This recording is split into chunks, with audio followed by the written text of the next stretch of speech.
Prabowo ngomong, Anies, lu tuh gak tahu malu. Lu tuh bisa jadi gubernur Jakarta gara-gara siapa? Kenyataannya, Pak Prabowo sendiri yang bilang, Panglima pemenangan Anies Sandi adalah Mardhani Alisera. Buat kalian yang gak tahu ceritanya, sini gue jelasin. Jadi sebelum Anies Sandi, sebenarnya yang dicalonin jadi cagup dan cawagup tuh adalah Sandi sama Mardhani. Karena emang itu udah tiketnya Gerindra sama PKS. Gerindra ngusungin Anies, PKS ngusungin Pak Mardhani. Dan itu udah diketok palu, bahkan udah diumumin selama 2 minggu. Tapi kalian tahu nggak kenapa tiba-tiba jadinya Anies sama Sandi?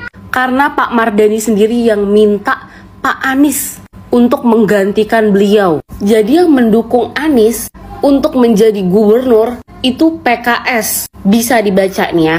Dan yang melegowokan kursinya untuk Pak Anies adalah Pak Mardhani Alisera, bukan Prabowo. Bahkan tadinya Pak JK itu nggak terima kalau Pak Anies jadi calon gubernur karena masih dianggap orangnya Jokowi. Tapi setelah dibantu Pak Mardhani dan PKS, musyawarah bersama, akhirnya Pak Anies bisa dicalonin jadi gubernur. Dan Pak Prabowo itu hanya menerima nama dari PKS. Jadi bukan Pak Prabowo yang mengusungkan Pak Anies. Pak Mardhani lah yang membuat keputusan secara strategis, dan juga Pak Mardhani sendiri yang menjadi ketua tim pemenangan Anies Sandi pada waktu itu. Masih mau bilang Prabowo dibalik kemenangan Anies Sandi? Bukan. Pak Mardhani yang sebegitu legowonya aja nggak pernah tuh minta apa-apa, nggak pernah tuh bilang kemana-mana.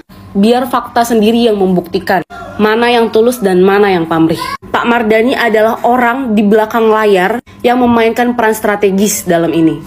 Bahkan Pak Mardhani sendiri juga yang meminta kepada Anies untuk meminjam uang kepada Sandi. Pak Mardhani benar-benar orang yang berjasa dalam pemilihan Anies Sandi sebagai cagup dan cawagup. Mau tahu nggak apa yang dibilang Pak Mardhani? Pak Mardhani mengatakan, mau tahu nggak apa yang dibilang sama Pak Mardhani kepada Anies? Anies gak punya hutang budi kepada siapapun. Anies cuma punya hutang budi kepada rakyat Jakarta yang memilihnya. Kelihatan kan siapa yang tulus, siapa yang pamrih?